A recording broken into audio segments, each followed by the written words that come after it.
Good evening. On behalf of the men and women of the Suffolk Department of Fire and Rescue, I would like to welcome you to the commencement and badge pinning ceremony for HRFA Class 55 and 56. I am Battalion Chief Bubba Ratliff, and I will serve as your Master of Ceremonies. This evening we are going to celebrate in dedication, accomplishments, and hard work of 26 fire recruits. They have endured long hours, late nights, and early mornings for the honor to serve as firefighters in the Suffolk Fire and Rescue, which our opinion is the best fire department in the country. The men and women of Suffolk Fire and Rescue are the best in the world, and these new firefighters will have distinct honor to serve beside them day in and day out. I would now ask that Class 55 and 56 please enter the auditorium.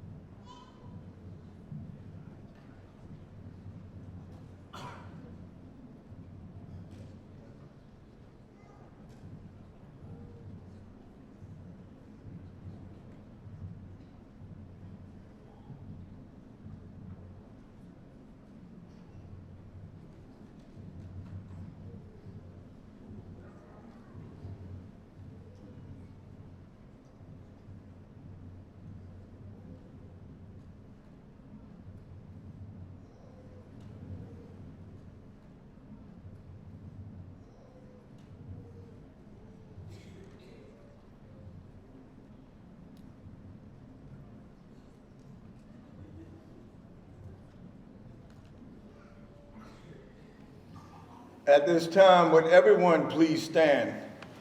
Suffolk Fire and Rescue Honor Guard presents the colors, and Master Firefighter Mary Riddick will sing our national anthem.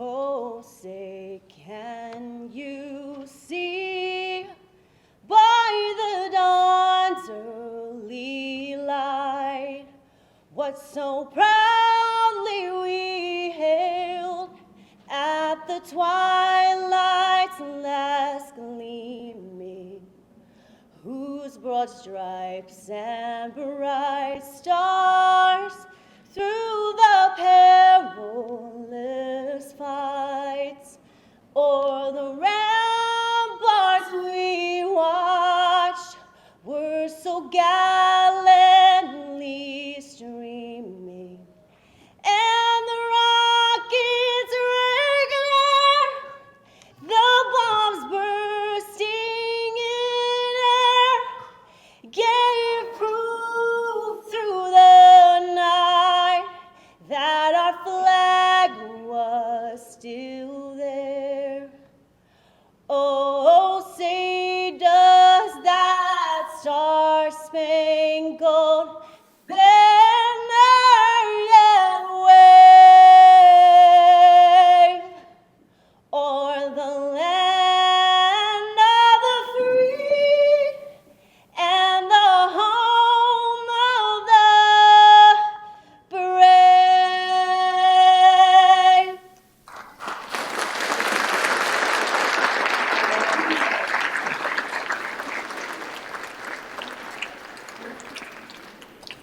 Forward march.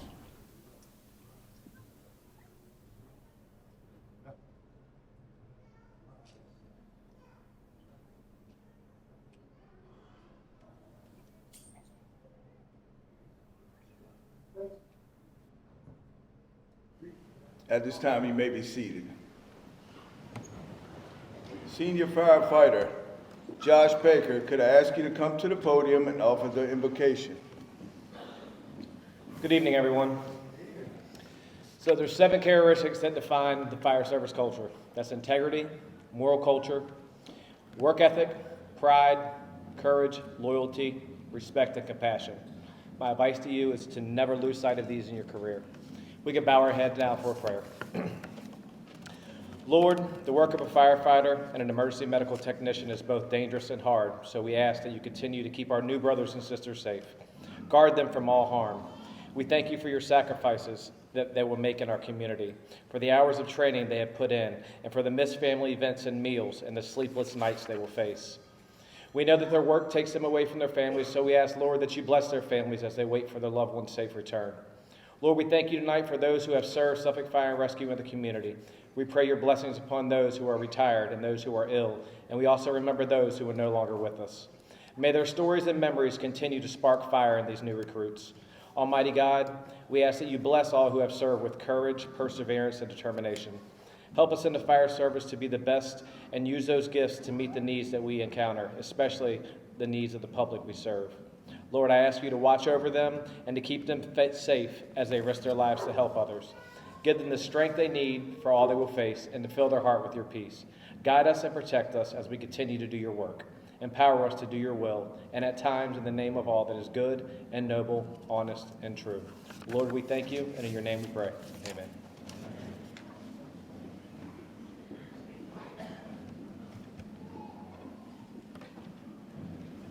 Thank you, Josh.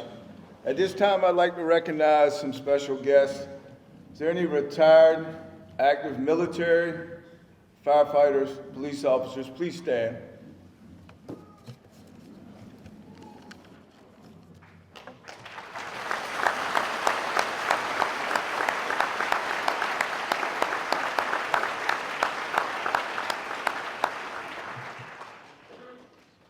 Thank you.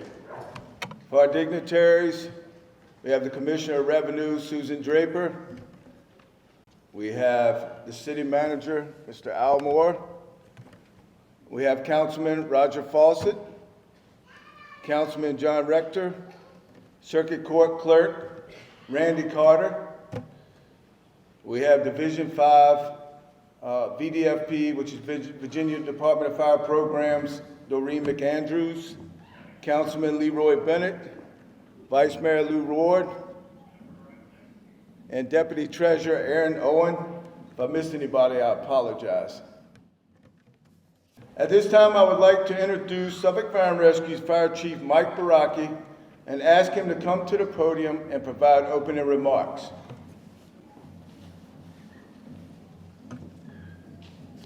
Thank you, Chief Ratliff. If you hear the K9, I believe in the right-hand side of the auditorium, that's Cinco. And Cinco is the arson detection dog from the city of Chesapeake. Cinco, where you at? Just so everybody knows. There's Cinco back there. So, and also my colleague in the city of Chesapeake, Sam Gilisano, Fire Chief. Sam, thank you for coming as well. Appreciate that. Mayor Duman couldn't be here tonight, but Mayor Duman, Vice Mayor Ward, members of City Council, elected officials, our City Manager, Mr. Al Moore, all city leaders, and distinguished guests. It's my honor to present to you 26 graduates of Hampton Roads Regional Fire Academy, Class 5.5 and 5.6. Tonight is a celebration. We are gathered to celebrate not only the graduates of Class 55 and 56, but everyone who hired, trained, educated, supported, and cared for these great firefighters as they've completed this long, demanding academy for just the opportunity to be sitting here tonight. From day one, each of you applied to the greatest fire department in the country. Yes, Sam, Chesapeake's number 2, but right now we're number 1. To reach this milestone, to have this accomplishment that you will have tonight. We have a motto in Suffolk Fire Rescue, and that is simple, but very meaningful. Our family protecting yours. Your family has just increased by 300 plus firefighters and officers, and also 1,500 city employees, Mr. Moore will tell you, that will support you as you wear the same badge that the other firefighters and the same crest other city employees wear. Your new family will stand side by side with you, stand side by side with your loved ones, your family and your friends, who will also support you as you complete your career here in the city of Suffolk. As you grow in your career, you and your family have the commitment of me to protect you and provide you with the best gear training, resources that you can have to return home safely after each shift that you serve. You have the commitment of the incumbent firefighters and officers to take your training and experiences to the next level so that what you learn in the academy will become efficient and effective as you perform those on the street. Congratulations. Your first milestone in your fantastic career is now completed. You are now firefighters. You are now Suffolk firefighters. Finally, as I turn the stage over to Mr. Moore, our city manager, I'd like to thank not only Mr. Moore, but my colleagues, the other department directors, all the assistant directors, and certainly all the city employees for their support of Suffolk Fire and Rescue. Without you, this night could not occur. Mr. Moore.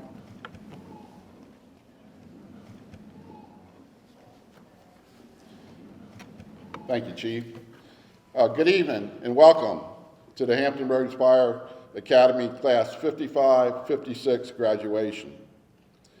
As the city manager, it is an honor for me to be part of this special occasion. As 26 new firefighters join the City of Suffolk Fire and Rescue ranks. I would like to be one of the first to congratulate today's graduates. Tried to say that twice. And to pledge the City Council's and City Administration's support of public safety. You now represent the City of Suffolk and the best department of fire and rescue, I'm going to ratchet up a bit, in the nation. This department has worked hard to achieve its nationally recognized accreditation recently. So please make your brothers and sisters proud. I will also remind you that you've graduated from the academy. You will continue to learn through your experiences and sometimes mistakes throughout your career. All of this will make you better at what you do. Never take anything for granted, but continue to strive and advance in your career. Remember, future leaders start today. In closing, I again welcome you to the City of Suffolk. In advance, I thank your families for their support of you in your new career. Remember, without their support, your journey will be more difficult. Thank you for those who are in attendance. Thank you, Council, for the support of public safety. And we look forward to you serving the city and our residents, over 100,000 strong, for many years. Congratulations.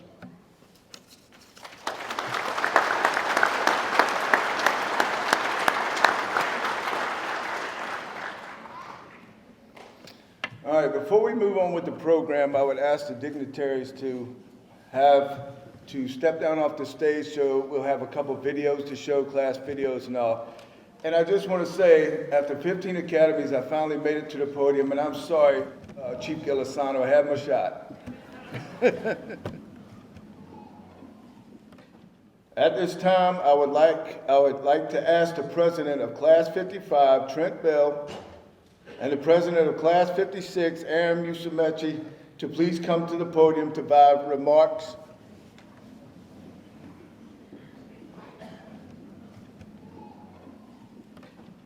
Thank you, sir. Good evening, ladies and gentlemen. I've had an honor of serving as HRFA Class 55 president. On behalf of all 15 of us, I would like to start this speech by giving thanks to God first and foremost. It is through his gifts of life, grace, and direction we are blessed to be here today and capable of learning this profession. I'll also thank our family and friends. They give us the backbone to withstand any challenge, and in the event that we stumble or fall, they're right there to get us back on track. Y'all are truly incredible. Lastly, I'll thank our instructors, Chief Ratliff, Captain Drake, Lieutenant Franco, instructors Matson, Thomas, Pezel, Barrett, and Riddick, and all the men and women on the floor who have given us their time, energy, and commitment to ensure that we get training that surpasses the standard. This course has been challenging physically, mentally, and emotionally. Whether it was long nights in preparation for daily assessments, being physically drained from physical activities, being out on hot summer days, or frigid winter mornings. It was a test of who wants to be here. It is to the instructors and to the men and women to our left and to our rights that motivated us to keep moving forward. They lifted our chins when things got rough, and gave us the strength and courage to finish this academy, being proud of what we have accomplished. In hindsight, this academy class has been an amazing time.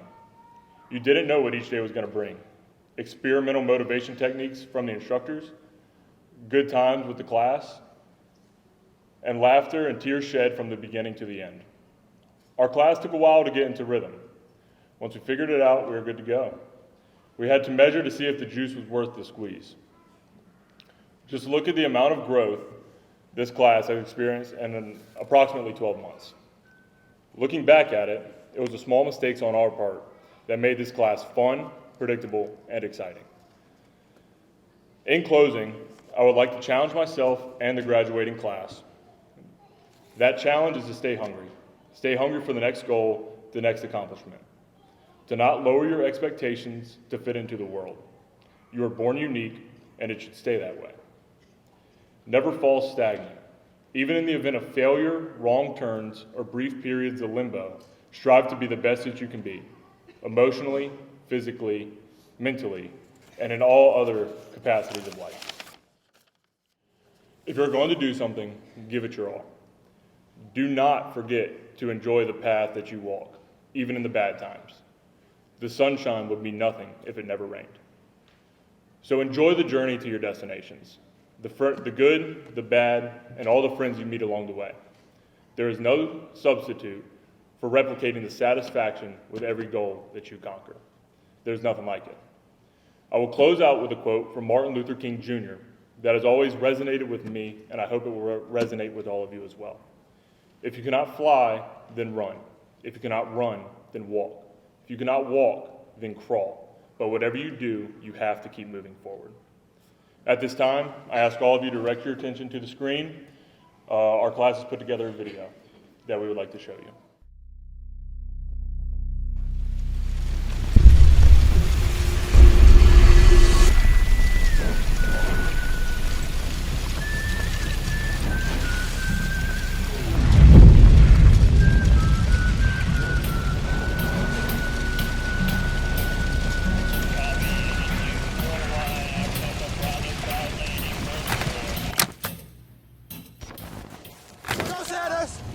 Go, Sanders!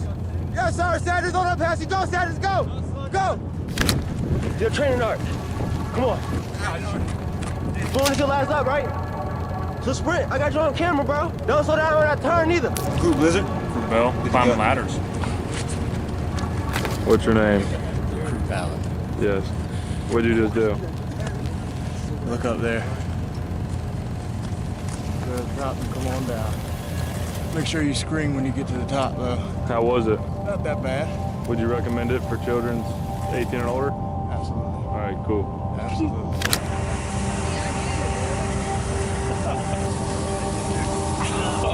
That's awesome. That's Recruit Thompson.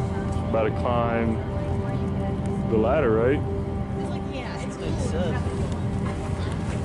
Kaiser's already almost at the top. Oh yeah. Bump shoulder. Bump shoulder. You excited, Bubba? Let's get this bread, right? Get after it. Can I get a Ric Flair woo? Woo! That Put on your shoulder and drive, man! Drive, man! Let's move. Chop your legs and foot. Good work, good work, good work, good work, good work, good work! Drop. Let's go. Get the water going. Turn it on! Good work!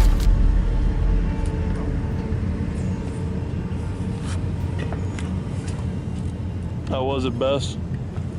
Wasn't too bad, man. Good.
Is right there.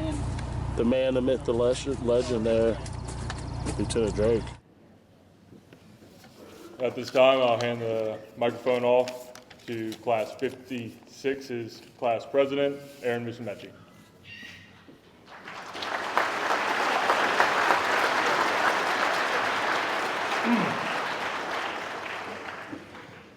Good evening, ladies and gentlemen. I'm Aaron Musumeci. I had the privilege of serving as Class 56 as president. So this night's been on the back of our minds for a little over a year now. I'm sure we all remember the end of that first day, last April, thinking to ourselves, what I just signed up for. Along the way, some realized this job was not for them, and that's okay. It's not for everyone. It's more than a 9 to 5. It's a way of life, and it requires a specific kind of character. So 1 year later, here we are, the ones that accepted and embraced this way of life. Everyone who's walking across this stage tonight has been pushed to their breaking point at one time or another. Learning from failure is the name of the game here. Through mental exhaustion, physical fatigue, and a really fun game Instructor Madsen called I Win, we've been knocked down 100 times but gotten up 101 stronger and wiser than before. We leaned on each other when things got tough. We literally and figuratively pulled each other up and out and kept moving forward. We built a trust and a bond that's hard to explain. Every day we had to look in the mirror, ask ourselves if we even wanted to be here, throw those reds on, and recommit ourselves. Well, now those red shirts are being traded for blue, and we have a higher level of commitment. We are the newest ambassadors of the department, and it's our responsibility to uphold the traditions and continue the culture that our instructors passionately instilled in us throughout this year. These men and women dedicated their time and their effort to teach us not just to be firefighters and EMTs, but to love the job just as much as they do.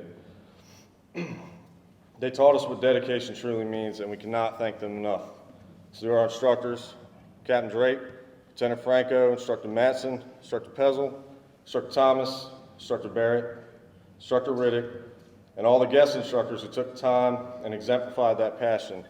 I know I can speak for both classes when I say we are incredibly thankful and proud to have had your guidance here in the Academy and as we continue through our careers.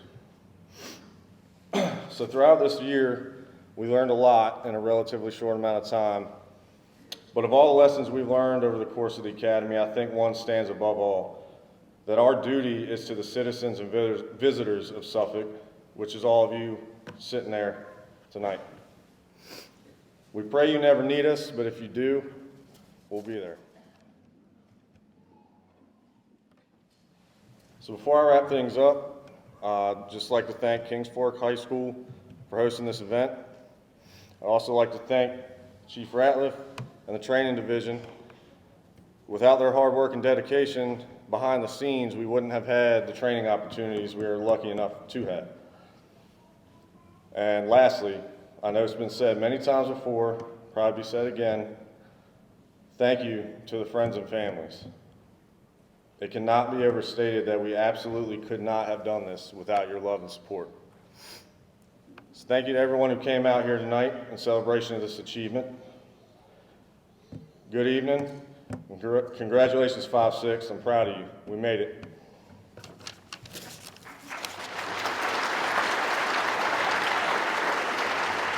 And now we have our class video, class 5-6.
Nobody knows why firemen are firemen. Not even they could tell you why. But it is time somebody tried. Firefighting is the most risky of all dead-end jobs, yet also the one where most workers are most likely to punch in early. It's hard enough to believe that. It's impossible to explain it. Any day at the firehouse, the bell from hell puts the dispatcher on the horn with a tenement tinderbox address, into bunker pants, rubber turnout coat, grab the mask and go. Minutes later, you're on site. As others run out, you go in. Nobody outside your world can ever know this feeling.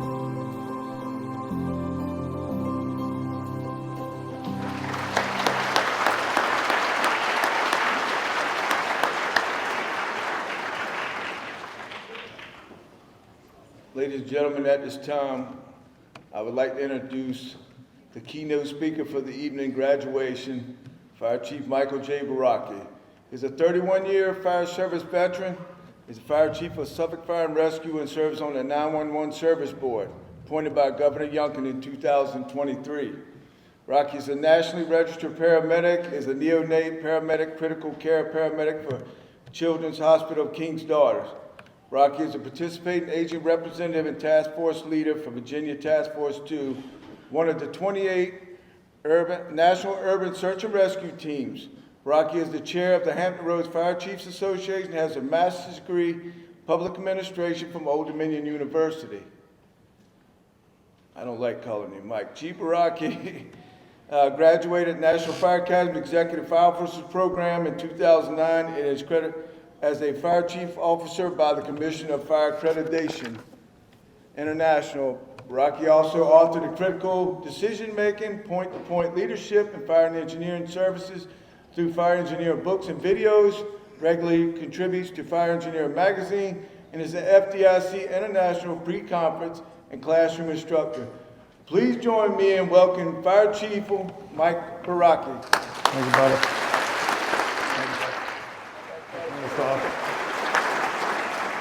So how did I get here tonight? Does that sound okay up there, Valerie? Yep, thank you. I got here tonight because you had a 41-year FDNY legend, Chief Hayden, who was scheduled to be here. So Chief Hayden couldn't come because I believe he had a family emergency.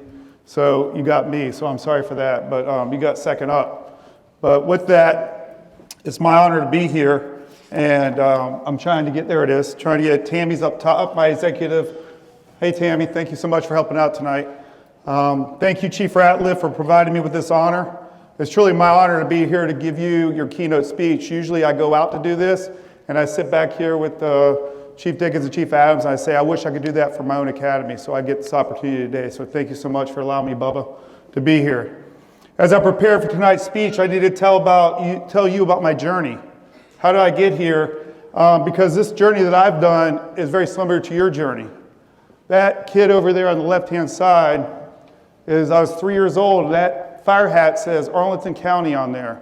So my Uncle Jim Trainum, was a firefighter for ACFD up in Northern Virginia. So Jim Trainum would take us to the firehouse in '76, and he would allow us to go sit on the back apron and look at his fire truck. And then my dad got transferred to Dyess Air Force Base in Abilene, Texas. So I started getting these care packages from Jim, my uncle. And the care packages were cut out of fire engineering magazines. So this is dated, I was showing Tammy earlier, December 16th, 1977. And this is what fire engineering magazine looked like back then. It's not changed a whole lot. You see ACFD number 9 that's stenciled into in this cover. So as I started becoming a young man, I said, what could I do with my life? So firefighting, I kind of gravitated through what I did, and got to the point where I felt like, how should I say? I felt like I needed something to do when I got out of high school, went to college at Old Dominion. Chief Dickens and I are both graduates of Old Dominion University, and a lot of you in here are. And I said, how can I become a firefighter? So very early into my life, I decided to be a firefighter.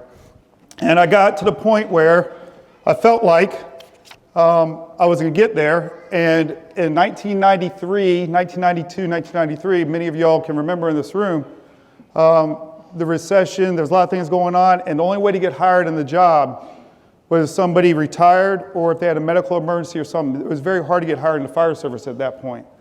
And fortunately, I got my job because Marvin Castello, he's dead right now, had an aortic aneurysm. And the only way I get a job was to have somebody get an aortic aneurysm. Now we have to get people on the job, and it's a little bit easier, but that's how hard it was to get on the job. So on October 1, 2018, Mr. Moore's predecessor, Mr. Pat Roberts, city manager at the time, took a chance on me. And that picture on the right was taken the day before my inauguration, I call it, but I started fire chief on October 1. And Chief Taylor's here today, so Chief Taylor took me around and showed me the ropes from October 1 till about October 15th, roughly. I know where the best chicken is, fried okra and all in the city of Suffolk. But what was so important about that was I was a kid at that point. I still am. I was 45 years old. I got the greatest job in the world. I became a Suffolk firefighter. With that, Chief Taylor, Chief Adams, Chief Dickens took me underneath their wing and allowed me an opportunity to come over, and I'd say today being the best job in the world. So what did I do to try to learn about Suffolk Fire is I decided to go out to the museum. We have a museum outside in our fire headquarters, and you all have seen this many times, the 26 graduates. But I gravitated to a flag that's out there. And this flag, and we're ready to show it, it's red and it's blue. And there's a statement on there, and it says at the bottom, and Miss Tammy helped me out, serving with pride. And I gravitated to that because I'm trying to figure out how did I fit into Suffolk Fire Rescue. When I saw that, I knew I fit. Because everything I've ever done in my career, it didn't matter if I was mopping the floor, it didn't matter if I started an IV, it didn't matter what I was doing, as I served with pride. I treated that person, that house, that call, that issue that I was with, as if it was my family being served or protected on the other side. So serving with pride. And every one of you, thank you, Cinco, every one of y'all will get that coin right there because Chief Adams and Chief Dickens and I decided that we needed a coin that's from us, from the chiefs, that says, in recognition of distinguished service. And with that, if you see up there at the top, the etch of that flag is now in there, and underneath it says, serving with pride. On the back side of that coin is the American flag, and there's some words around it, but I want to talk about the American flag real quick. The American flag, as you know, I believe everybody knows, and we have some Marine Corps graduates, graduates, they're always Marine, but people in our academy are from the Marine Corps and other service. That flag means a whole lot. I'll talk about that in the middle, but the red stripe in the middle, embossed stripe for fire, and around that, honor, dedication, tradition, and courage. Those are 4 things that I feel like on the front of that coin, serving with pride, that you have to have honor in everything you do. You have to have some kind of dedication to study, to do reports at 2 in the morning, to not leave the hospital until you make sure that patient's been turned over to a proper care provider and get your report done. Dedication. And by the way, you have 7 more in the hopper because you have 7 more runs to do before you get off. Courage, courageous, being courageous in your job. It takes courage. Get off that rig. You don't know what's going to happen. I'll give you some examples in a minute. You do not know what's going to happen next. Courage to get off that rig and go to work. And finally, tradition of our job. Chief Adams, Chief Dickens, 1884, is that correct? That's when we started. Everybody in this room, 1884 is when we started. 1884 is when this fire department began. For 140 years, people have worn this uniform and got off a rig, got off a horse, got off a wagon, carried a bucket, got on a beautiful 107-foot Pierce Ascendant tiller ladder truck. Thank you, Council, for supporting us on that. We got 2 of them. In other words, what I'm trying to say is tradition for 148 years has changed dramatically. Many different ways, dramatically, from the rigs to the gear to the uniform. But there's one thing that has stayed true in the bottom there. Serving with pride has always been. So, in the museum, I found that symbol, and that symbol means a lot, not only to me, but to the 2 deputy chiefs and myself. I was so moved that we made that coin, and again, you'll receive that tonight. I was so moved by the American flag, and I'll give you an example right now, and Tammy, I know I'm ahead of you, but thank you for moving that slide. I have to tell you a story. So this is Haiti after the earthquake in 2010. January, I'm going to say January 18th. January 14th is when the earthquake occurred. This picture was taken a day later. Virginia Task Force 2 was sent, and we became USA 5 when we arrived. Reason was because on international deployment, the USAID and OFTA is you become a USA member. That holds a lot of weight. Right, guys who served, that flag saved somebody's life. And Roger, you know Mike Brown? There's a story about Mike Brown. We arrive in Haiti, we leave Chambers Field in Naval Station Norfolk, it's 31 degrees out. We arrive in Haiti, it's about 84 degrees out with heavy humidity. We go to work that morning, we land, we get on at the field, the airfield at Port-au-Prince, and we arrive at 4 a.m., we're going operational at 08. As a task force leader, my job was mobilize 40 people to go out the door. We're 80 people strong, 40 stay back, right Roger, 40 stay back, why? Because we didn't have resources at the time to put 80 into the field, nor do we have any intel. We didn't know what we were dealing with. When we had an earthquake, approximately 700,000 people dead. We had people trapped. At that point, we put 40 people out. One of those was Mike Brown. Go out, they start working in a supermarket, task force did. In the supermarket, there's multiple people reported missing. Go in there with our dogs, right, Cinco, shout out to K9s, start doing a preliminary search, listening devices. Next thing, back to the task force leader, back at the BOO, base of operation. We have somebody down, seizing, unconscious right now, trying to get an airway on them. So back at the BOO, I go over there and I said, I have to medevac one of our members. So I go over to the air boss. You see the aircraft behind you, see a 60, a Sea Dragon right there. That air boss standing there was from the United States Carl Vinson, USS Carl Vinson aircraft carrier. CVN 74, am I right? I'm trying to memorize. Anyway, that air boss right there, I approach that air boss on the left. He's a big man. I'm not very big. Walk over to him. I said, I need to medevac one of our guys. Takes this earphone about right here, pulls over here. I said, I need a medevac. He said, is he American? He pointed to his left shoulder. Is he American? I said, yes. He went like this. He goes, pull him up. He pointed at that aircraft like that, and Mike Brown was on his way back. We had him getting off that island. The problem was, and that air boss was great. The problem was, we didn't know we were getting ready to get a visit. Next slide, Tammy. From in the middle there, that gaggle, that's what we call a PIO, a public information gaggle of people. That's Secretary of State Hillary Clinton that was arriving with Geraldo Rivera. And the problem was, that's Geraldo right here, Secretary Clinton's in the back. Problem was, is Mike Brown, one of our task force leaders, couldn't be medevac because they shut down the air traffic for that. So here's Mike over here on a stretcher. And funny story about that, being an American, and I was showing Tammy earlier some of the pictures of that deployment. There's not a more important thing in the world, whether you're here in Suffolk tonight or you're in Haiti, than the flag that's on your shoulder. There's not a more important thing. So as Secretary Clinton got there, they wanted to do a photo shoot with all the Americans that were being moved over to a 130 back here, that 130 right there. So Mike Brown, and Roger, this is not surprising you, Councilman Fawcett. Mike Brown was so frustrated. At this point, we had 2 IVs on him. We were trying to rehydrate him. Gave him some meds for stop seizing. As we started carrying him out to the 130 to get him out, I said, Mike, by the way, when you go by, there's going to be a whole gaggle of cameras from international media, from CNN and everything. You probably remember the story, right? I said, when you go by, man, don't do anything, because anybody knows Mike Brown means he's going to do something. And I know these young kids in there, as we're going by, he lifts his hands up here and tells everybody they're number 1. As we're going by. Secretary Clinton was like 8 feet away. The problem with that was, not only was it TFL, I was also a PIO for FEMA Region 3. So I had to call back to, we were OCONUS, I had to call back to CONUS, Continental United States, and say, hey, by the way, that was Mike and that was the bird. Mr. Moore, I assure you I'll never do that when I'm your public information officer. But USA 5, at this point, we had to medevac somebody who worked out well. So the department's challenge coin, we'll go on to our challenge coin.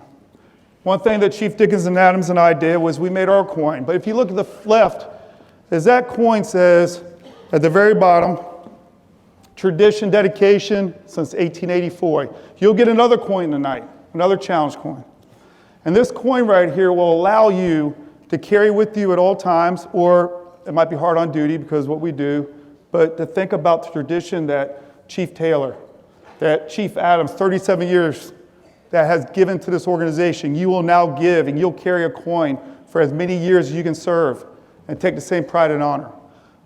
Behind are our specialty patches with the Phoenix in the middle, the Phoenix Fire Company back from 1884. But what I want you to do is always remember that you're serving because somebody else has done before. So Winston Churchill once said, back when London bridges were falling due to bombs, those that forget the past are deemed to repeat it. It's kind of a euphemism to World War I. In the late 30s, early 40s, we're doing that again, right? So Winston Churchill said that, so we can't do that in our job either. We can't forget our history. So I'm a student of history, and I love fire service history, and it allowed me, and Baba, thank you for the introduction, to write a book about not only history of the fire service, but how we got to where we are right now, especially the last 30 years. We have a lot of things happening in the last 30 years that made this job not only more difficult, but more challenging, especially the city government. How do you fund us now when 30 years ago, anybody hear of sarin, anthrax, ricin? Anybody hear about bombs in the middle of the World Trade Center blowing up, 6 stories below grade and B5, causing a huge crater and firefighters going down? Who heard about that 30 years ago? But it changed our career. Interoperability. If I ask Mr. Moore one more time for money for interoperability, I'm sure he's gonna be like, really? What do you have to be interoperable with? The dang space station? But that's where we're at right now, is we've got to be able to talk to the region, to the state, to the Commonwealth, and to the nation from a radio, and who would have thought that before 9/11? So as we go through a little bit of history that I'm passionate about, we'll start off with Kevin Shea, FDNY Rescue 1. This picture on the right-hand side is Kevin in 91, and it changed the fire service before, imagine this, everybody in the room, before social media, X, Twitter, Facebook. It took a picture in the Time magazine that was a Pulitzer Prize-winning photo of Kevin Shea on the 11th floor in Midtown Manhattan to show firefighters do something more than sit there and play checkers and wash their fire trucks. So Kevin right here is seen in the middle, the tall man in the back, and this is Ray McCormick on the left and Captain Patty doing what we call an acre. It was actually a human acre, but there was nothing to tie off on there. So they picked the fat guy, Ray McCormick, truck 29 in New York City. And Kevin and Ray still fight over who was whatever. But the fat guy's tied off, static line. Kevin goes over to the side and rescues Mr. Perez here. Mr. Perez was rescued. And it changed the culture of the fire service in 1991. So I'm very good friends with Kevin. A lot of our guys here have met Kevin. Very humble man. The reason he made that rescue, that was the second rescue done on that rooftop, the 11-story brownstone, the second rescue. The reason he got to do that rescue, guys, because he was prepared. Because he could tie a seat quicker, faster, better than anybody else. Rescue 1 parked down the street. When they got up to the cockloft off on the top floor, they were making a rescue on the other side. Kevin was quicker than the other guys on Rescue 1. Quicker, faster, stronger. Not because he was rushing it, right? You don't rush. Because that person, Mr. Perez, was going to die. So he gets down there, gets lowered down, and makes a rescue. So Kevin now is trying to get his stuff together, and he's blamed by the chief because he's not in his uniform shirt there. He's still from his ladder company in the Bronx. He did not have his right shirt on that day because he had not earned the Rescue 1 shirt yet. Somebody in your company will hang you a shirt for your company one day because you earned it. But Kevin did not earn it. Guess what he got when he went back to the firehouse that day? He got his Rescue 1 shirt. So as we progress, in 1993 something happened. A terrorist bomb that was detonated in a van in the North Tower occurred in February of 1993. The 1993 World Trade Center attack kind of changed the fire service forever. A lot of people, when they think about the World Trade Center being hit, we think about 9/11. But it happened in February of 1993. Same person as before, Kevin Shays on Rescue 1. He couldn't go home that morning. Shift change in FDNYs at 0900. The attack was about 9:13. He had mandatory overtime. So back in 1993, we're having mandos too. So y'all think it's unique to us. It's not.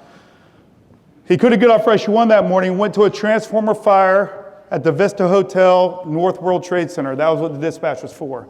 In other words, Chief Taylor was another BS call. That's what the guys in Rescue 1 thought going down the road.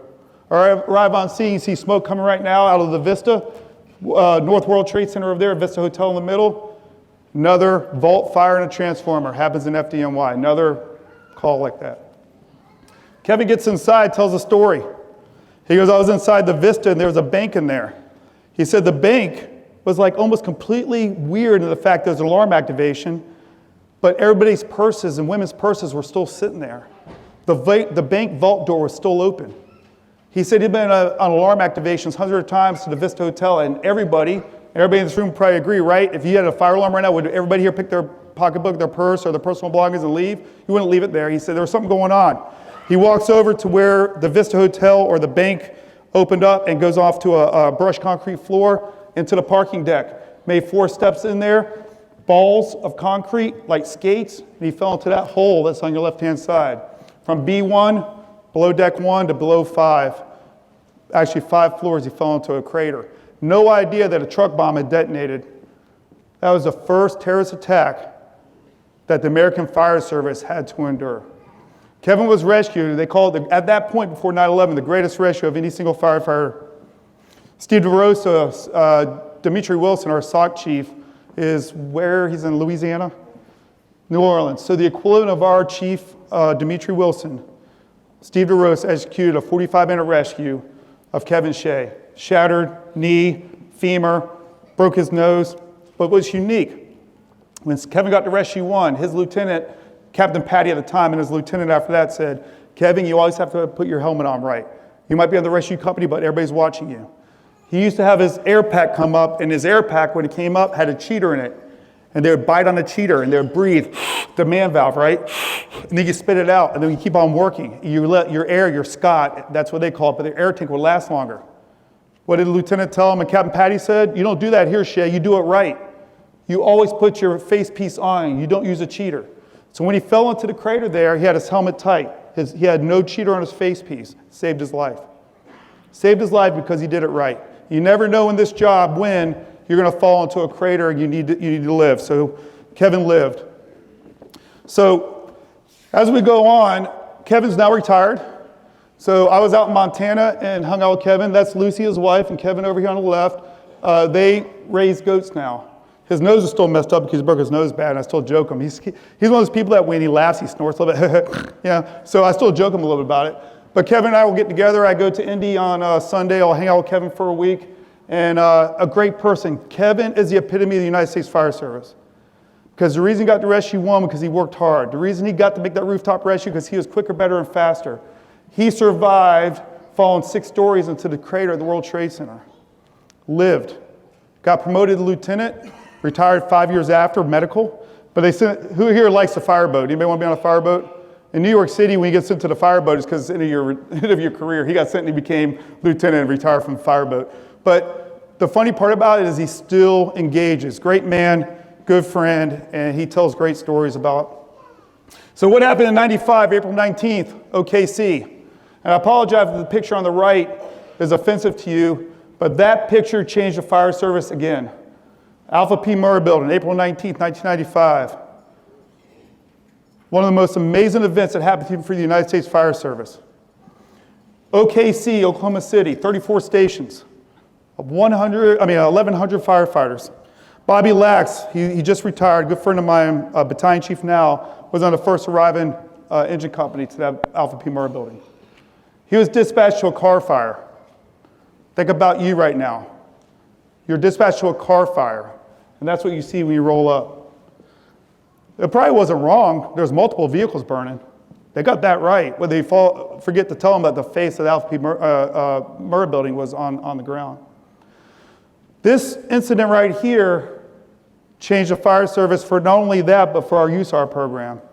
So for the federal USAR program, Ray Downey, a good friend of mine, died in 9/11, was SOC commander in New York City.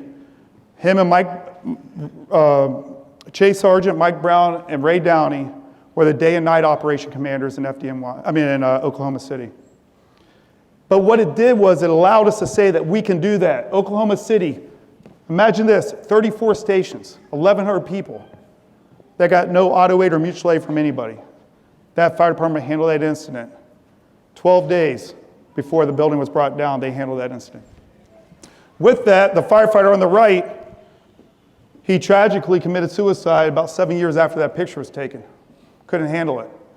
We knew nothing about PTSD. We knew nothing about the effects of the job on us. But because of that incident and not just that picture, but because of his dealings, he went there. And we're taking care of our people now. The last ride, 9/11. Another very meaningful day for everybody in this room. Your job right now would not be where it is without 9/11. The reason I say that is because everything in those videos that we just watched is because we learned after 9/11 what we have to do. 343 of our brothers and sisters died that day just in fire alone. But I'm going to talk about ladder 118 right there first. If you can see about right here, there's a tiller ladder truck that's going across Brooklyn Bridge. That's the East River below that tiller. McCadis Street actually sits a little bit over here near these mid-rises. Ladder 118 was dispatched just after the South Tower was struck.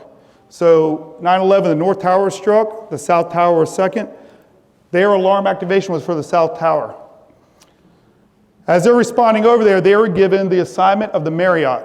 The Marriott is the same hotel that Kevin Shea fell through earlier that was called the Vista, now the Marriott. Marriott sits in the middle of the World Trade Center complex. As they arrive, ladder 118, 6 of them, they went out heavy that morning because there's that shift change. So they would have been par 5, but because you never leave anybody behind, they went out par 6. As they get out there, they're given the worst assignment that you could have. Go to the hotel. The 2 Trade Center buildings were burning. Number 1 World Trade Center, number 2 is burning, North and South Tower. They're assigned to the 9-story. It's like me asking you, hey, when you get here, go check your exposure. You're like, exposure? This is on fire. Why do you get exposure? That's the same thing. Get inside. They found that everybody, that truck company found out that everybody in that hotel was shelter in place. They had so many jumpers at that time, they couldn't let people out of the hotel because of jumpers. So they decided themselves, without any type of direction from command, to dump the building. They pulled the alarms, they dumped the building. 480 people lived because of the actions of 6 firefighters. They went room by room, floor by floor, and they got everybody out of that hotel. The only people who died in the Vista Hotel after the South Tower collapsed were those 6 firefighters. Testimonials of their shield, 118. Their shield, the last thing they saw when they said, you need to get out. They had no idea that the South Tower is about to fall. They alone, is it acceptable in our job? And I don't know the answer, chiefs, that we deal with. Is it acceptable to lose 343 people? Said at close to 70,000 people lived that day. In this case, 415 people roughly lived because of the actions of 6 people. Remember the coin, courage, dedication, tradition, and honor? Those are questions we have to ask ourselves. And I don't know the answer to that, but I know right now my heart will bleed for anybody who needs to live. Arlington County. Go back to my boyhood when I was 3 years old in 1977. Those are my Chief Schwartz was first due to the Pentagon. Chief Dubé and Mr. Moore, I never told you this, but when I was a finalist for Suffolk Fire and everything, I was also a finalist in Arlington County. I was going to go home and be the fire chief there, but Pat called first. So I didn't go to Arlington. But the good thing about it is they dealt with that. Arlington has 9 firehouses. Just under 200 firefighters. Huge auto-aid system with Fairfax and Alex and DC. There's a huge auto-aid system there. But that's 9 firehouses dealing with that, right? It's amazing. But guess what? We got through it that day. So 9/11's over. And the American Fire Service has again changed. Anthrax, you all remember that, right? We were dealing with anthrax, hazardous materials, sarin. We were going through all these hazmat classes and all that, wearing suits. We were going in a high school like Kings Fort because there was powder on the ground in the men's bathroom. We were running calls after calls because the hysteria of 9/11 was amazing. It changed. The world changed. We changed. So I have to ask now a question, and it's called, are you able and willing? Now this model, I can't take credit for it, but I wish I could. As I had a professor at Old Dominion, and he always asked, not only me, but everybody else in our master's program, are you able and willing to do the work I asked you to do? Are you able and willing? Ability and willingness. So I look at this right now, I say, am I able and willing? And this is the model that he has said that I'm going to offer to everybody here. If you're unable and unwilling to do anything we ask you to do, it's probably not the job for you, but you already got here, right? So I'm not going to ask you that. But think about your career as you progress. Then you go back to able and unwilling. Who are they? Who are the able but unwilling? They have the ability, but they don't want to do it. A lot of times we call those people road, retired on active duty. They might be able but unwilling. Daniel, is that meaning something to you right now? You're not that person. Chris has gotten very retired, but Chris is not that person either, because there's nothing I could ask or anybody would ask of you that you wouldn't do.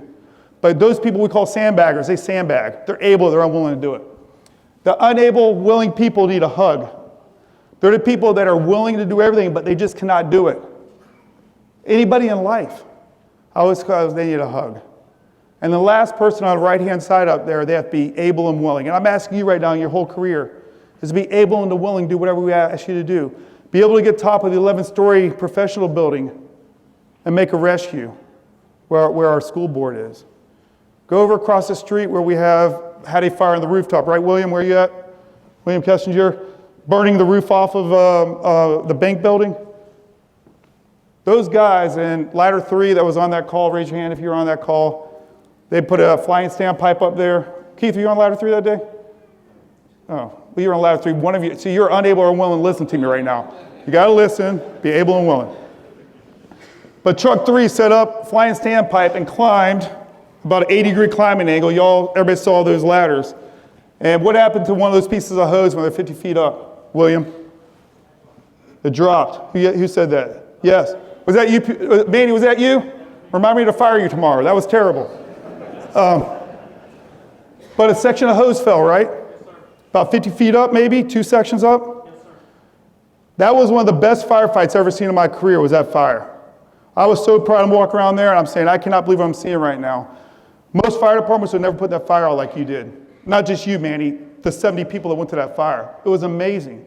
But I never knew about that until we were hot washing it later. Because what's going to happen? You're going to be able and willing to do any job you can. You have a coupling hitting your head on the way up a ladder. 50 feet in the air, you got to overcome that, right, Manny?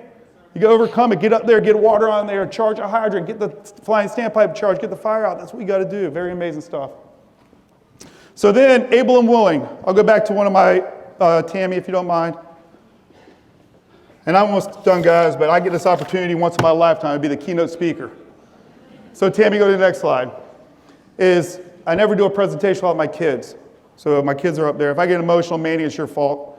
But October 15th, 1997, I was married. I was married on June 21, 1997 to that beautiful lady on the left up there. I still don't know why she married me, but I offered a little bit. I was short and all compact, I guess.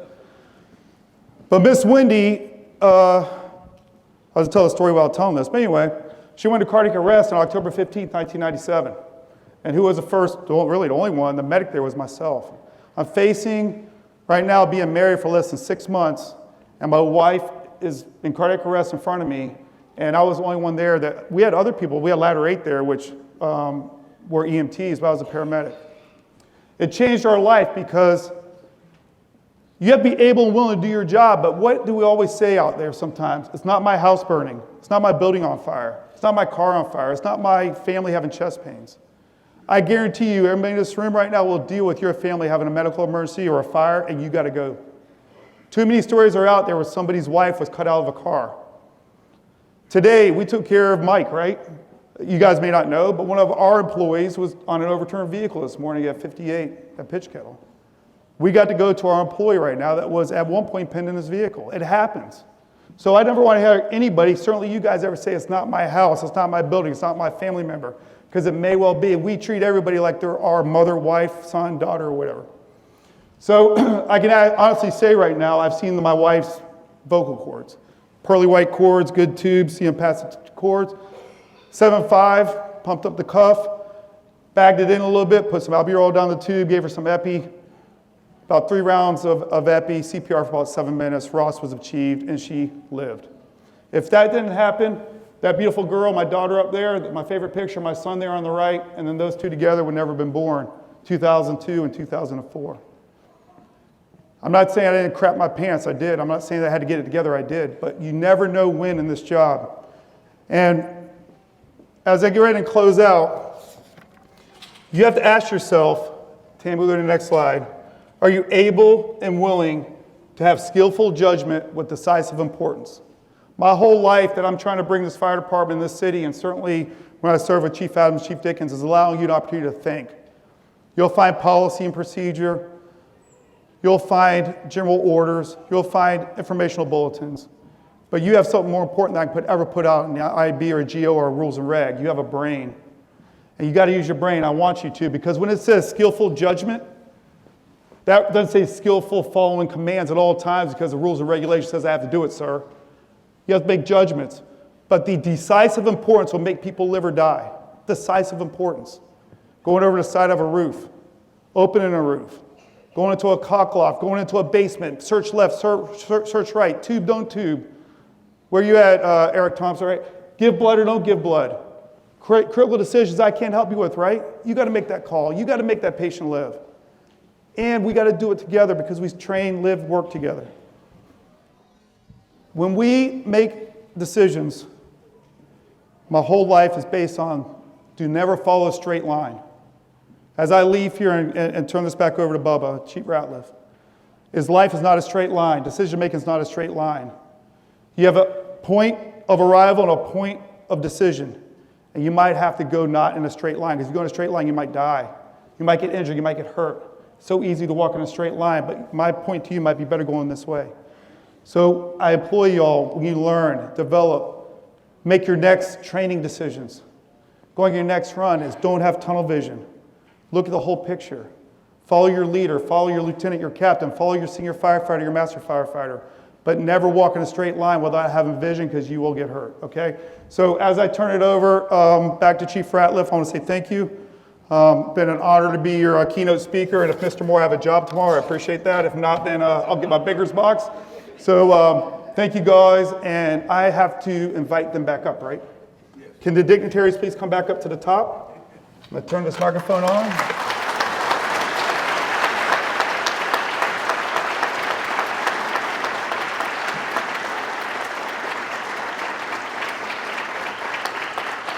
God bless y'all. Thank you. All right, at this time, I would ask Chief Araki, Captain Jeremy Drake, Lieutenant Manny Franco to please come to the center of the stage for the presentation of certificates and awards. Class 55 recruits, Brandon Allen.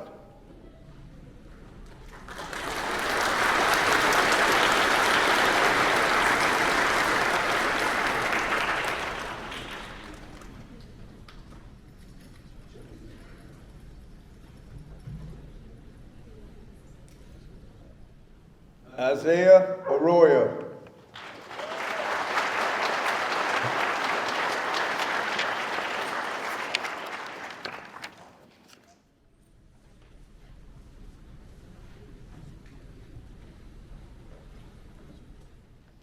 Trent Bell.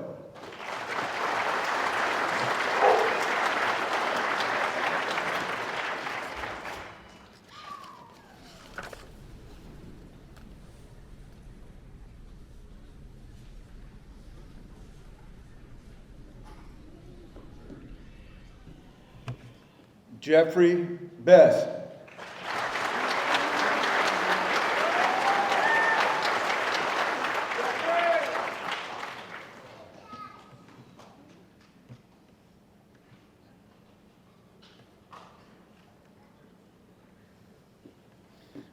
Brianna Biddy. Good job, man.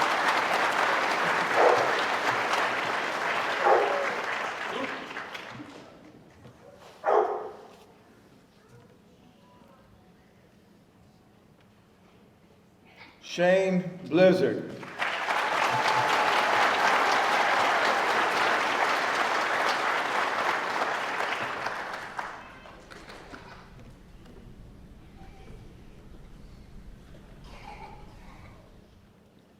Jeffrey Boone.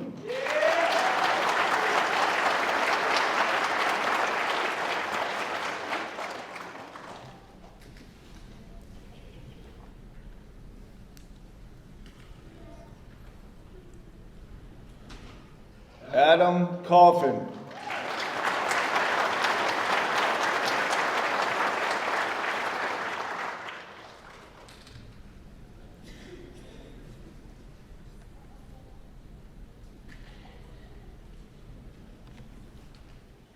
Asher Conrad.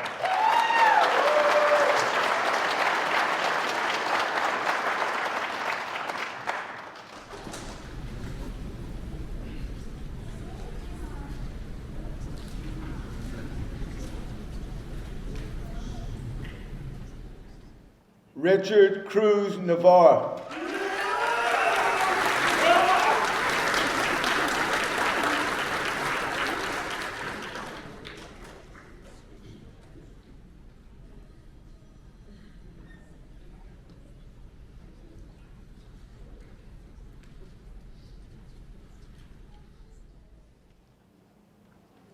Jeremy Hedgepath.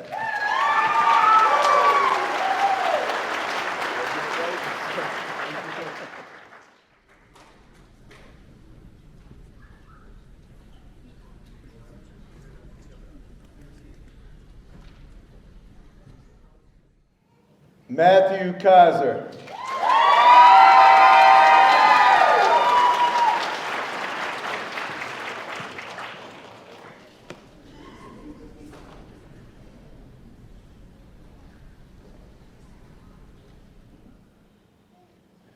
Jenny Long.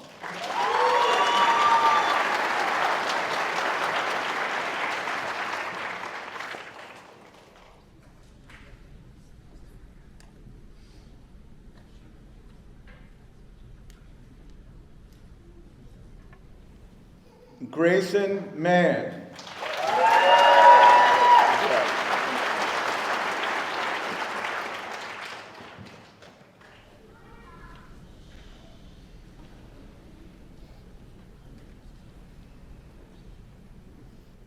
Ezekiel Sanders.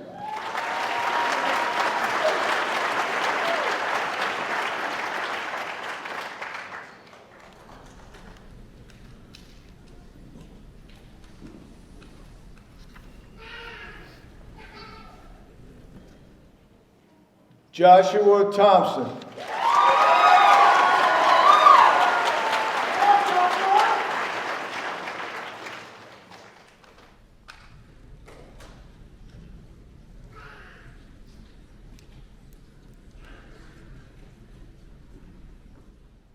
Class 56, Brennan Deans.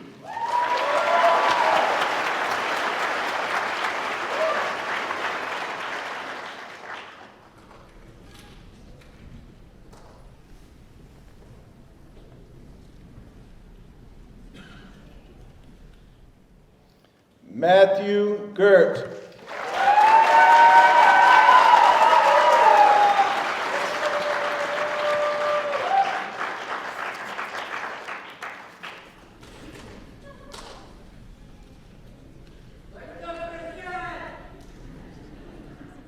Dennis Long Jr.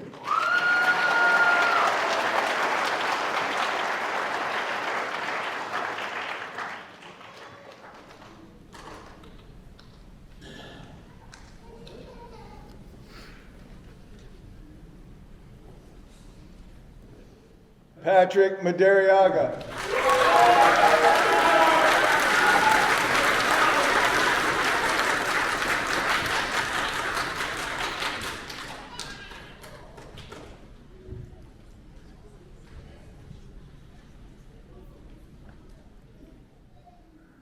Elvis Martinez.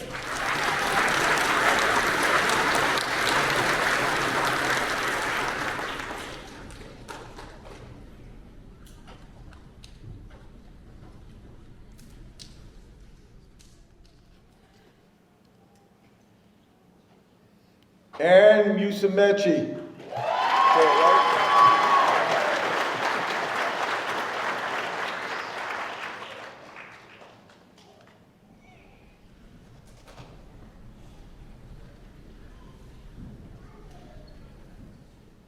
James Seed.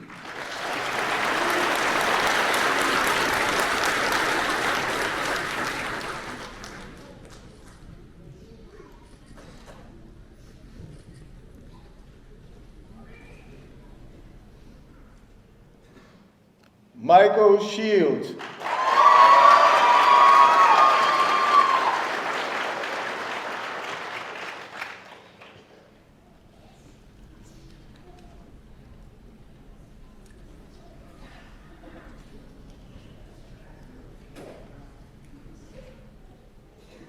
Zachary Simpson.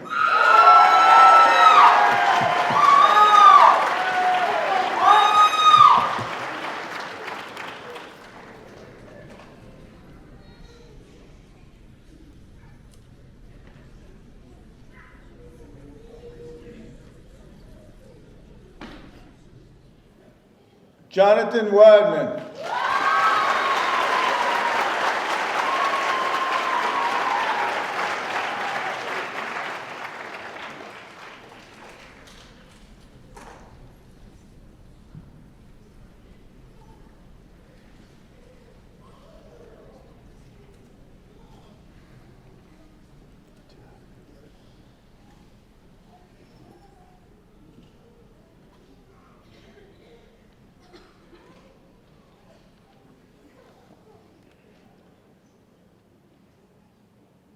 '55 and '56, you may be seated. You may be seated.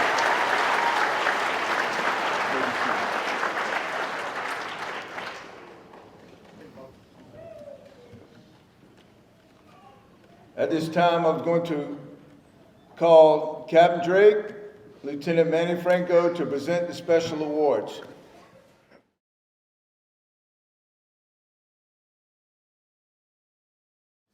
Good evening, everyone. It's a tradition at the Fire Academy graduation that we give away a few special awards for recruits that excelled in certain areas of the academy. The first award we'll give away tonight will be for physical fitness. One will be for the most improved, and the other will be for best overall physical fitness. Recruits are ranked based on their physical fitness test scores. The PFT consists of 5 categories: pull-ups, push-ups, squats, burpees, and a 1.5 mile run. You receive 100 points in each category for a max of 500. First award, Most Improved PFT for Class 55, Matthew Kaiser.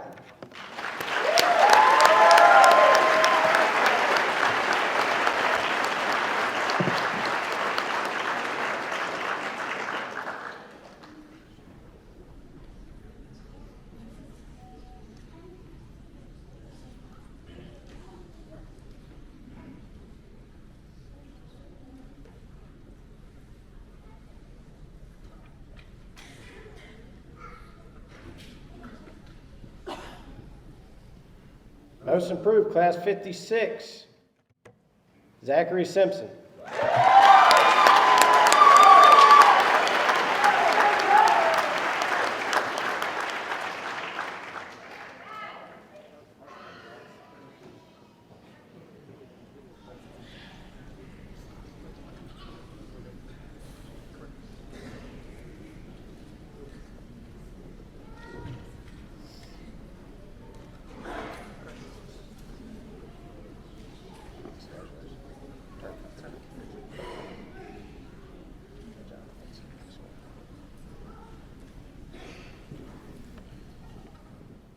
Okay, best overall PFT score, Class 55,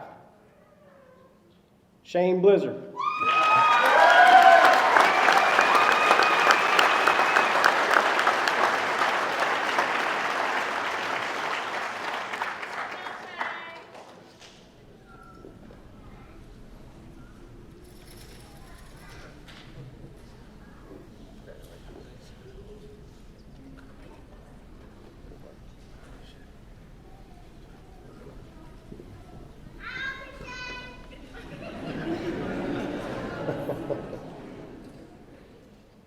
Okay, best overall, Class 56, Dennis Long, Jr.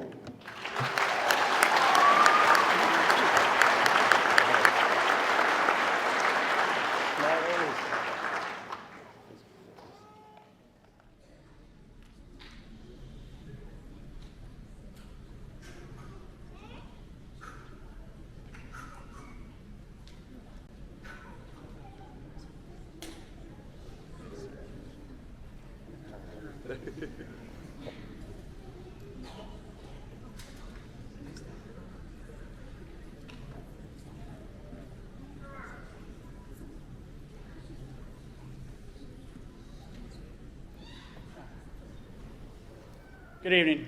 Tonight I'll be presenting 3 awards. First 2 are the valedictorian for class 55 and 56. And last but definitely not least will be the most improved overall for the entire academy. Class valedictorian for class 55, Joshua Thompson.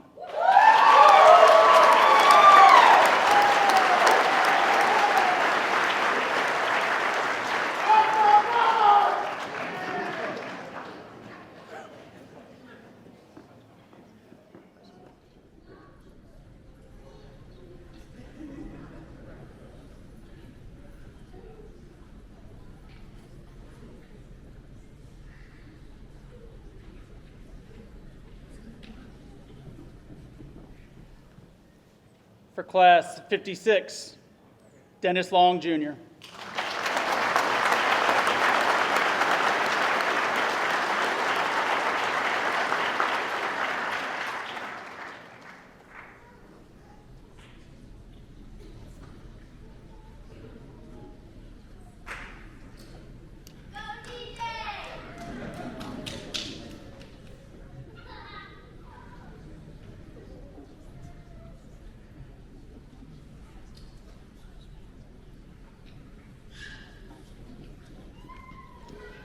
The most overall improved throughout the entire academy. This person has shown a tremendous growth, both personally, physically, and in leadership skills. Brianna Biddy.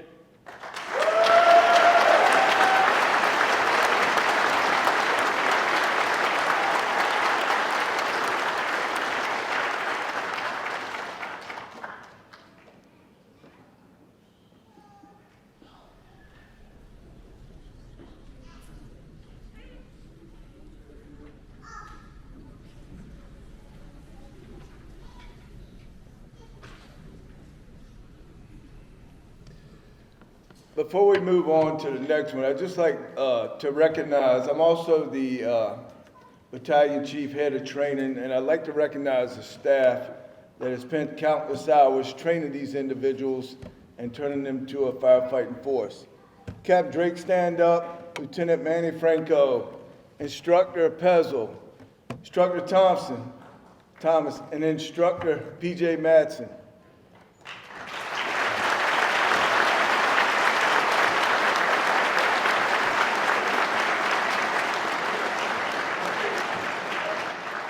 Y'all can have a seat. But I just want to say, they were with them the whole time. Instructor Riddick, I didn't forget you. I did, but I didn't. But it takes everybody from the fire chief, special operations, the man that I work for, Chief Dickens, all the way down to the 2nd year, 3rd year firefighter. Because we send trucks down there to train them physically. We got people that are held back or staying back to work overtime so these trucks can backfill for all this training. There's a lot that goes into it. And I just want to thank everybody that had a piece of it, because you all had some part in this, whether you think so or not. And I just want to say thank you.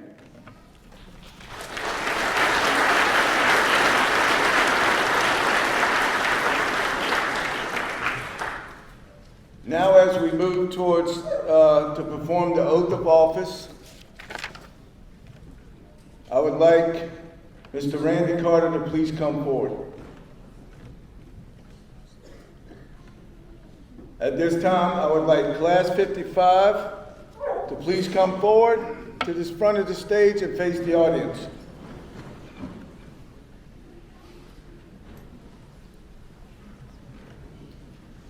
Mr. Carter is the clerk of Circuit Court.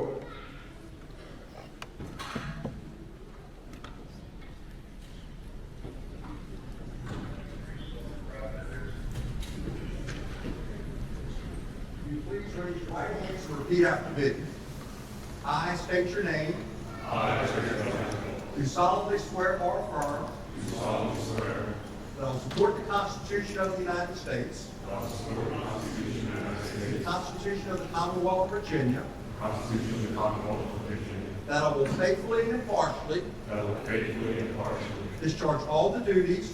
Discharge all the duties. Incumbent upon me as. Incumbent upon me as. A firefighter. A firefighter. In the City of Suffolk Department of Fire and Rescue. The City of Suffolk Department of Fire and Rescue. according to the best of my ability. So help me God. And for your hands and congratulations.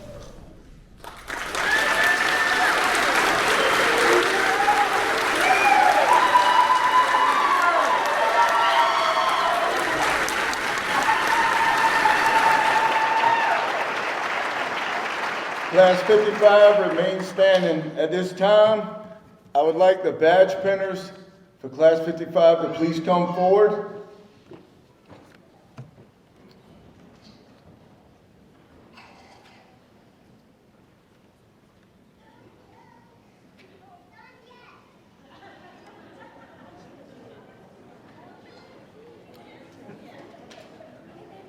Once everyone gets forward, I'll go ahead and ask you to pin your loved one.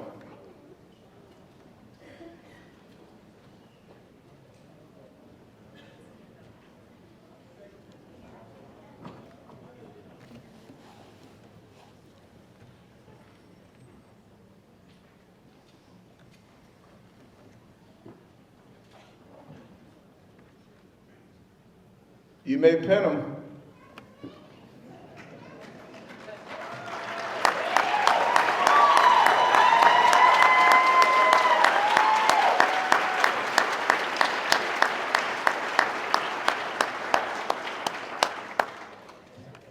If there's any family members that want to come forward and take pictures, you can do it now.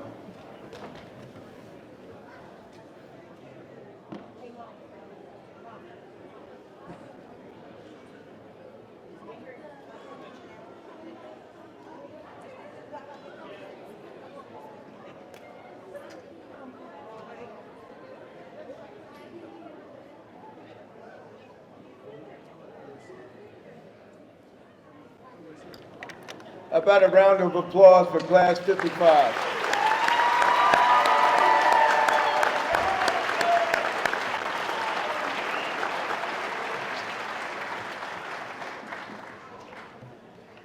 Class 55, you may be seated.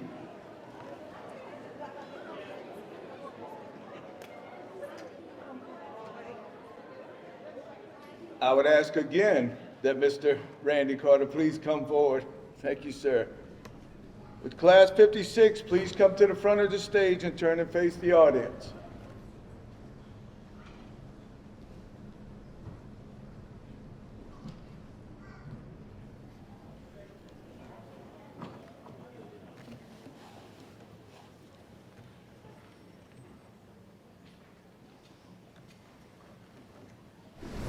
If you'll please raise your right hands and repeat after me. I state your name.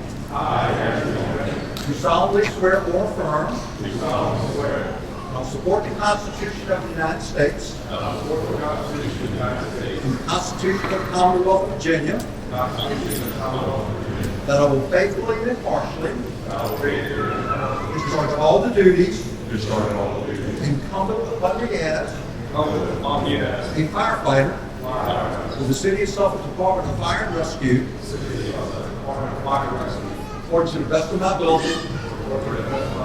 So help me God. And Lord, congratulations.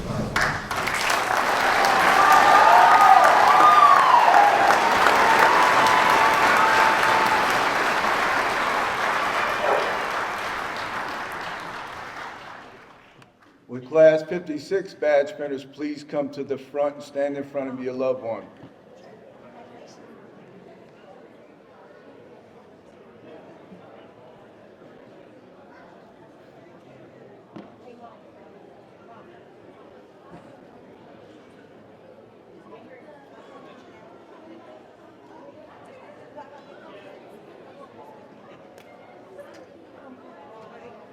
You may pin them.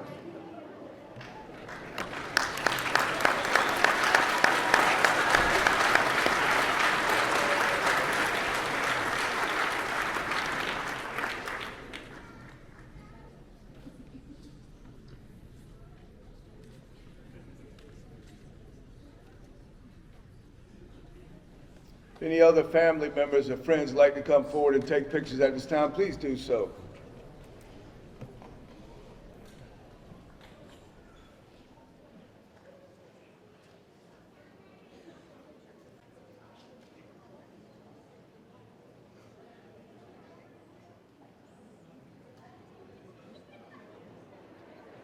How about a round of applause for class 56?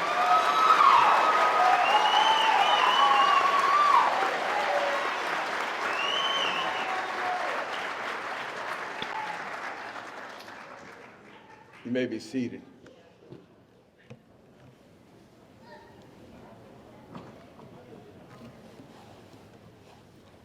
Now for my final words of wisdom. I've been doing Academy since 2002. This is my 15th one. I've had a great ride. I've had some great mentors. The fire department's taught me way more than I ever taught them. So the words of wisdom that I found, this is something I've seen for years. I'm not sure who said it, but I think it's great words for you to hear when you head out on your long, fulfilling career. There's no distinct correlation between years of experience and years of service. You can spend 20 years progressively improving, or you can repeat your first year 20 times. The difference depends on your attitude and self-motivation. Make the most of your time on the job, work to improve yourself daily, regardless of agency's requirements. Don't be content with mediocre performance. Push toward mastery of skills. And the last thing I'll say is this. Your character's judged the most when you're up against it. Always have character. That's all I got.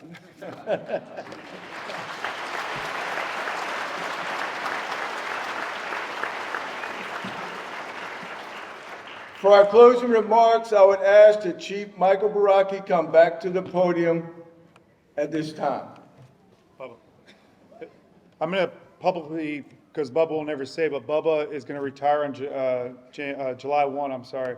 And I want to say in front of you, everybody here in front of you, Bubba, thank you for a great ride. So everybody give Bubba a round of applause.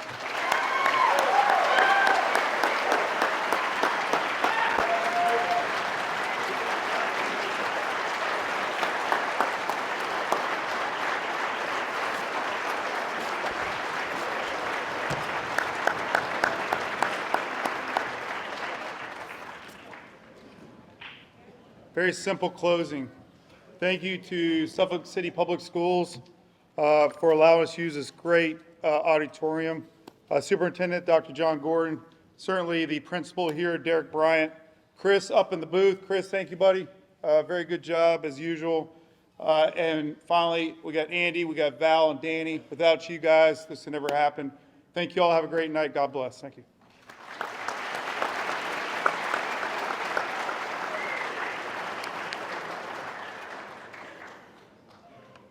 I will now ask Senior Firefighter Josh Baker to return to the podium and give the benediction.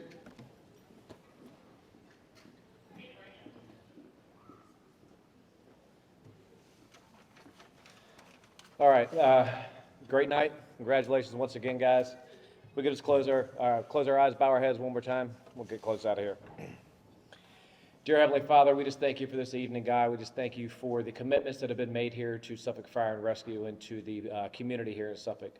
God, we just ask that you just keep these new firefighters safe as they go to their shifts, God. Allow them to find a mentor just to be able to guide them and just to ease them into this. God, we pray for these families that you just keep their minds safe as these firefighters go out and just perform the jobs that they have so hardly trained for. God, we just pray that you're with us tonight as we go throughout the rest of this evening. Just allow us to just bask in the accomplishments that have been had this evening and allow us to return home safe to our families. God, we just ask all these things in your heavenly name. Amen.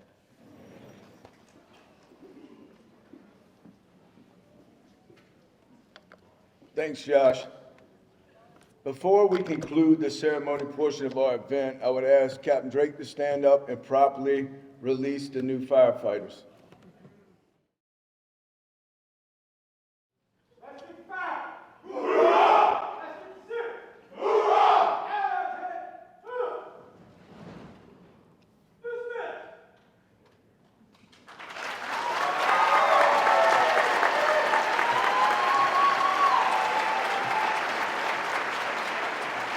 Ladies and gentlemen, this concludes the ceremonial portion of our event. Please join us in the lobby, cafeteria area for some refreshments, and thank you for your attendance, and God bless you.